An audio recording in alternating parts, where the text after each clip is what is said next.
It felt like yesterday when I met Robert. It was at a charity event in the town hall. The place was buzzing with people, all dressed up, looking their best.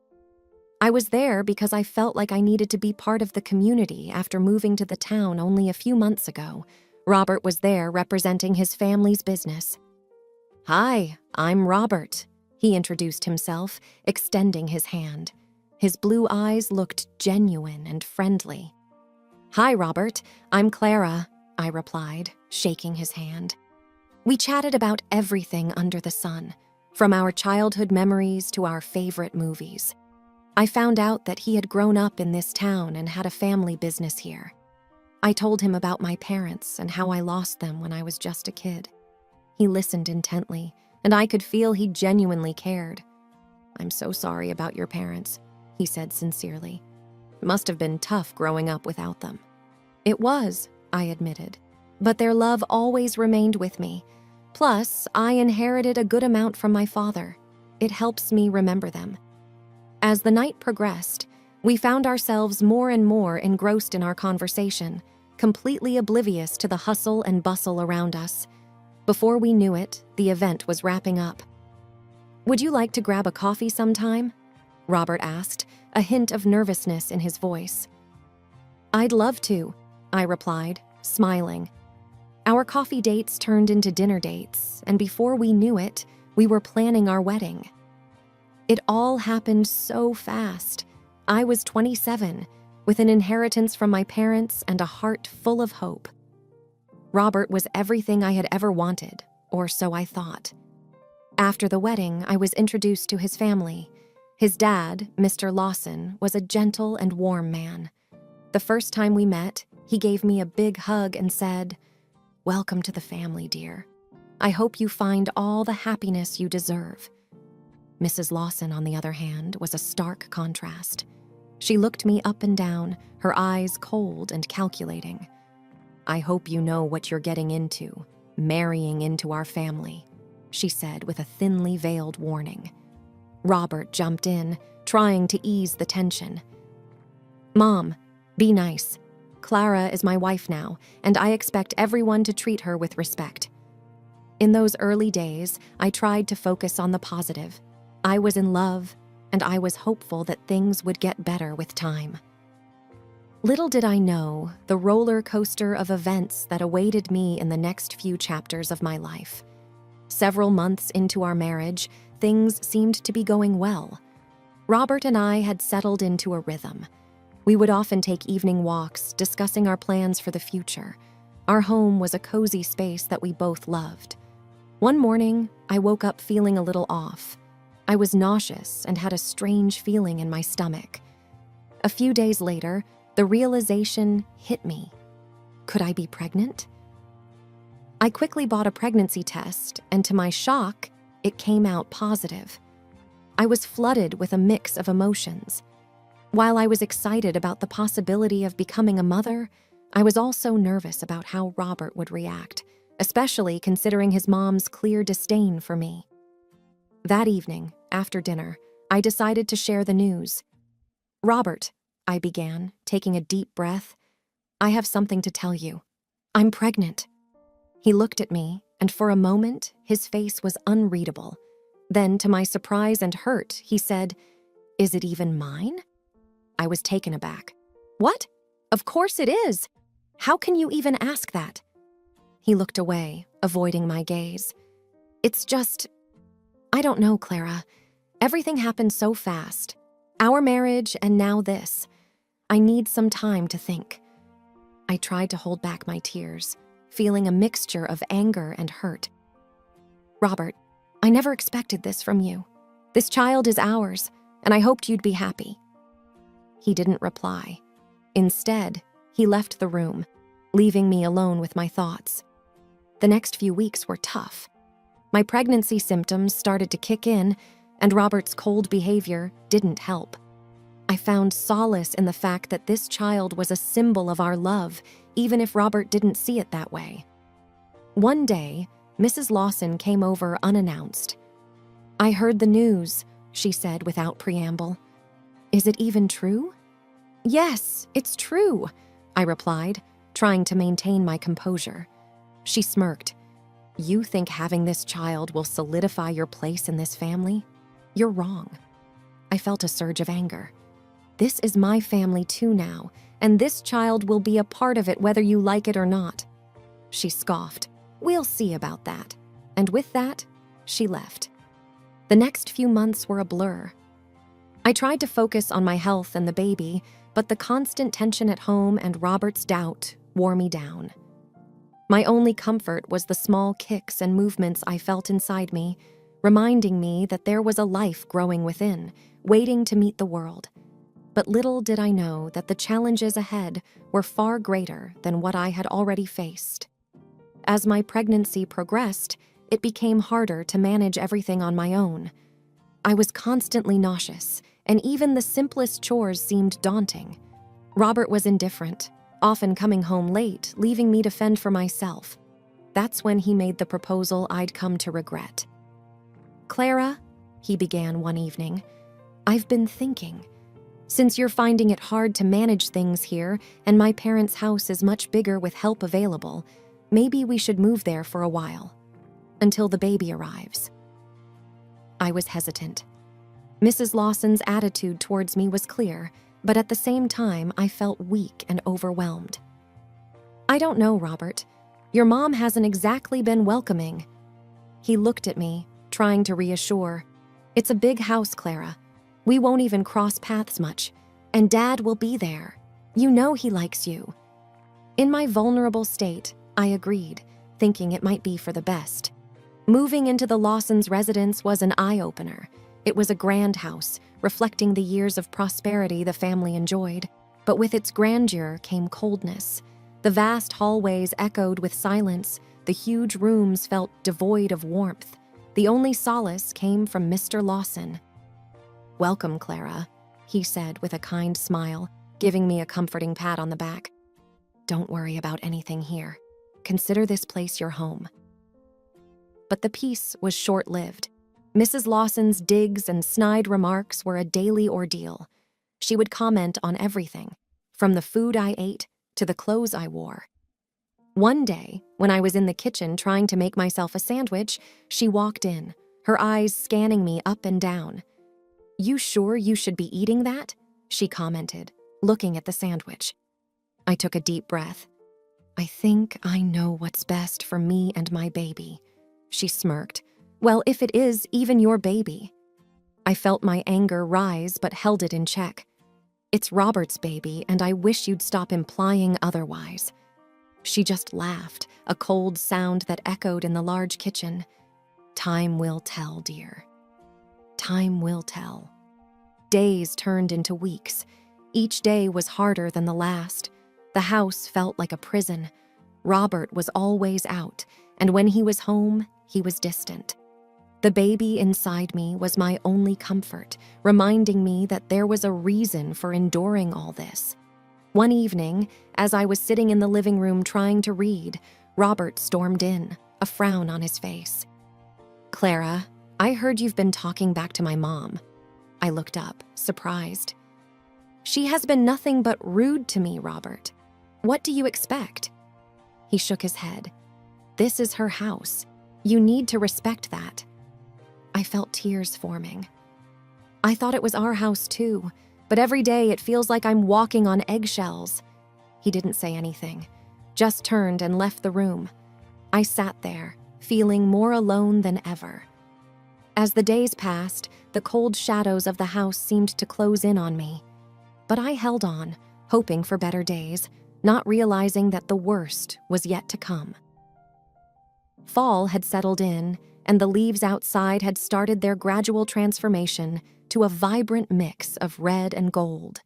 The wind carried with it a sharp chill, heralding the coming winter.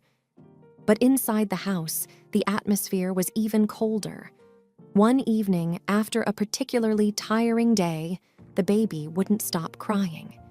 He was restless, and I tried every trick in the book to calm him down. Mrs. Lawson, evidently irritated by the cries, barged into the room. Why can't you keep that child quiet? It's unbearable. Holding my crying son, I replied tiredly, "He's just a baby, Mrs. Lawson. They cry sometimes." She scoffed. "Well, maybe if you were a better mother." "Enough of this," I retorted, fed up. "I'm trying my best here. I don't need your constant criticisms." Her face went scarlet with anger. "You have some nerve talking back to me in my own house." The commotion drew Robert in. "What's going on?" "Your wife seems to think she can disrespect me under my own roof," Mrs. Lawson spat. Robert glanced at me, annoyance evident in his eyes. "Clara, just take the baby to our room." Standing my ground, I replied, "Robert, this is our home too. I won't be bullied into hiding." He took a deep breath, his patience clearly running thin. "Clara, just do as I say." When I didn't move, Mrs. Lawson sneered, "If you can't follow the rules, maybe you should leave." Robert, to my shock, nodded in agreement. "Maybe you should." Stunned, I replied, "You can't be serious." His face hardening, Robert stepped forward. "If you won't go to our room, then maybe you should leave the house." "You're throwing me out?" I asked, voice shaky with disbelief. Robert didn't answer. Instead, he moved closer, took hold of my arm, and began pulling me towards the door. I tried to resist, but he was too strong. Holding our crying baby close, I was dragged out of the house. The door slammed behind me, leaving me and my child in the biting cold of the fall evening. Tears streamed down my face, not just from the cold wind, but from the sharp sting of betrayal. My own husband, the man I loved, had just thrown me out of our home. The magnitude of what had just happened weighed heavily on my shoulders as I walked away, holding my child close, trying to shield him from the cold wind. The weight of the night's events pressed heavily on my chest, making each step seem like a monumental effort. My son, sensing my distress, had stopped crying but was whimpering softly. I was at a loss as to where to go. It felt like the world had turned its back on me. Then, a thought struck me. Rachel, my oldest friend, someone who had stood by me during the happiest and saddest times of my life. We'd lost touch recently, primarily because of the tension in my home, but I was sure she'd help. She lived nearby, just a few blocks away. I headed towards her apartment, praying she was home. As I approached the familiar building, memories of our times together flooded my mind. Our college days, the late-night chats, and the countless cups of coffee we'd shared. I reached her door and knocked hesitantly. After what felt like an eternity, the door swung open, revealing a surprised Rachel. "Clara? My God, what happened to you? Why are you here in the middle of the night with the baby?" Choking back tears, I managed, "Rachel, I didn't know where else to go." She immediately pulled me into a tight embrace, murmuring words of comfort. "Come in. Come in." Once inside, sitting on her warm couch with a hot cup of tea in hand, I recounted everything. From the tensions with Robert and his mother to the ultimate betrayal that left me on the streets. Rachel listened patiently, her face a mixture of anger and concern. I knew that Robert was changing, but this is unthinkable. I nodded, tears streaming down. He chose them over us, Rach, his own son. Rachel shook her head in disbelief. "I can't believe Mrs. Lawson would do something like this, but we'll figure something out, okay?" "I just don't get it. Why the sudden animosity? Why the doubt over our son?" Rachel sighed. "People change, Clara. Sometimes not for the better. But you've got your son and friends who care about you. We'll get through this together." Feeling a little calmer, I asked, "What do I do now, Rach?" She thought for a moment. "First, let's get you both settled for the night. Tomorrow, we'll think of the next steps. Maybe talk to a lawyer?" Nodding, I replied, "I never thought I'd need one against my own husband." Rachel gave a sad smile. "Life throws curveballs, Clara. But remember, you're strong, and you're not alone." Feeling a weight lift off my shoulders, I hugged Rachel tight. "Thank you." The night was spent in Rachel's guest room. Though I barely got a wink of sleep, having her by my side made me feel a bit safer, a little less lost. The road ahead was uncertain, but with friends like Rachel, I knew I could face whatever lay in store. The morning after the eviction felt surreal. Waking up in Rachel's apartment, the events of the previous night played back in my mind, and a sinking feeling settled in my chest. After a silent breakfast, Rachel, with her unwavering determination, declared, "We're going to get answers today." "You mean about Robert's sudden change and Mrs. Lawson's animosity?" I asked. "Exactly," Rachel responded, pulling out her phone. "I have a contact, Paul, a private investigator. He's helped some friends in the past. Maybe he can help us understand what's really going on." With that, Rachel dialed a number. "Paul? Hey, it's Rachel. I've got a situation here. Yes, I'll text you the details." Turning to me, she added, "He's good, Clara. We'll know what's happening soon."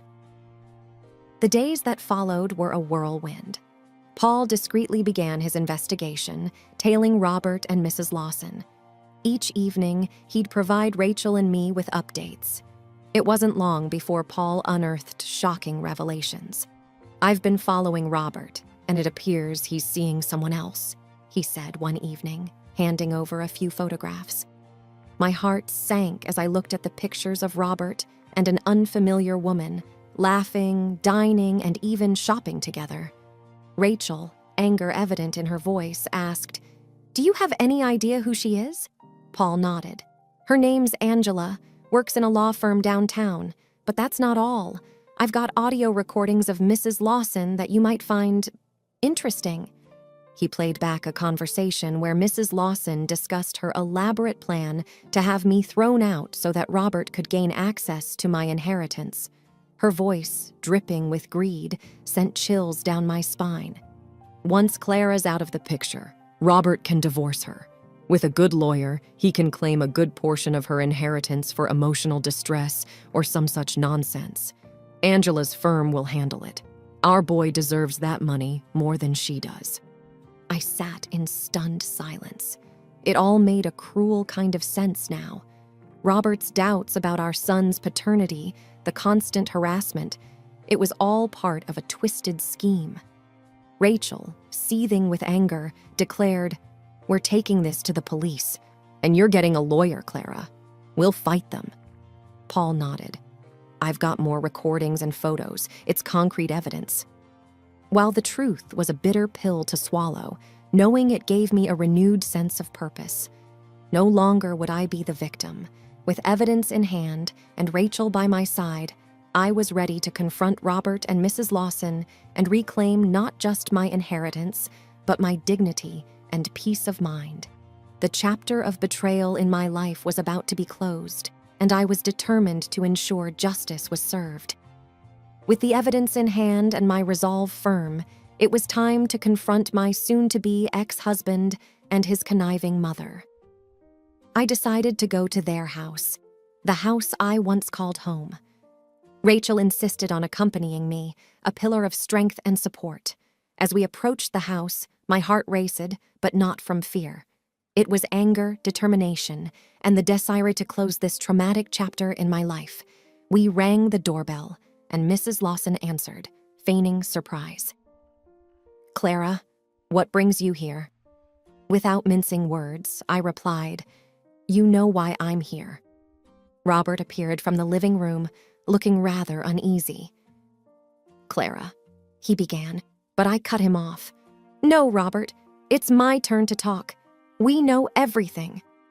I held up the photos and the transcripts of the recordings. Mrs. Lawson's face turned pale while Robert looked like he'd been caught red-handed. "How did you—" "Doesn't matter how," Rachel interrupted. "What matters is that you both have been exposed." I took a deep breath, finding my voice. "You thought you could play with my life? You thought you could get rid of me and take everything I've inherited from my parents?"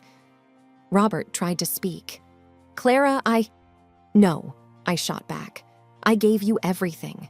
My love, my trust, and all you gave back were lies and betrayal. Your affair with Angela, your scheming with your mother to get your hands on my inheritance, you won't get a single cent." Mrs. Lawson, always the instigator, tried to salvage the situation. "Clara, dear, let's discuss this calmly. Maybe there's been a misunderstanding." I scoffed. "Misunderstanding. I've heard your conversations. You orchestrated this entire sham, making Robert doubt our child and pushing me out. And for what? Money? How low can you stoop?" Rachel stepped forward. "We've already spoken to the police, Mrs. Lawson, and Clara has a lawyer. You won't escape this." As we walked away, I felt a weight lift off my shoulders. Confronting them had been cathartic. While the journey ahead would be long and challenging, I was ready to rebuild my life, free from the shackles of deceit and betrayal. The courtroom was filled with tense energy, a battleground of truth against deceit, the place where my long-awaited vindication would finally occur. My attorney presented our first piece of evidence, the results of the paternity test that unequivocally proved Robert was indeed the father of my child. The judge reviewed it, casting a stern look at Robert. "Do you have anything to say?" Robert looked down, unable to meet anyone's gaze. "No, Your Honor." Next, we presented the DNA results that would shatter the very foundation of the Lawson family. "Your Honor," my attorney began, "these results indicate that Mr. Robert Lawson is not biologically related to Mr. Richard Lawson." The courtroom went silent. All eyes turned to Mrs. Lawson, her usual confident demeanor replaced with a deer-in-headlights expression. Richard, who had been sitting with a stoic face, looked at his wife with disbelief. You lied to me all these years?" Richard's voice wavered. Mrs. Lawson, trying to regain some semblance of control, stammered, "Richard, it's not what it looks like." But the evidence was irrefutable. The judge continued with the proceedings, his voice firm. Given all the evidence presented, the court rules in favor of Mrs. Clara. Robert Lawson will receive no part of her inheritance. He is also mandated to pay alimony for their child. Furthermore, considering the emotional trauma inflicted upon Mrs. Clara, the court also mandates Robert to pay damages. Mrs. Lawson, once the formidable matriarch, now looked small and defeated. But the courtroom had one more revelation that would strip her of her last vestiges of power. Richard stood up, facing his soon-to-be ex-wife. "I've filed for divorce, and I've already begun the proceedings to claim our house. You won't see a single penny from our joint assets." She was speechless, her empire and decades of manipulation crumbling around her. Walking out of the courtroom, the sunlight seemed brighter, the world fuller. Rachel hugged me tightly. "You did it, Clara. Justice is served." I took a deep breath, feeling the weight lift off my shoulders. It's over. Finally. And as I moved forward, with my son in my arms, I knew I was walking towards a better, brighter future.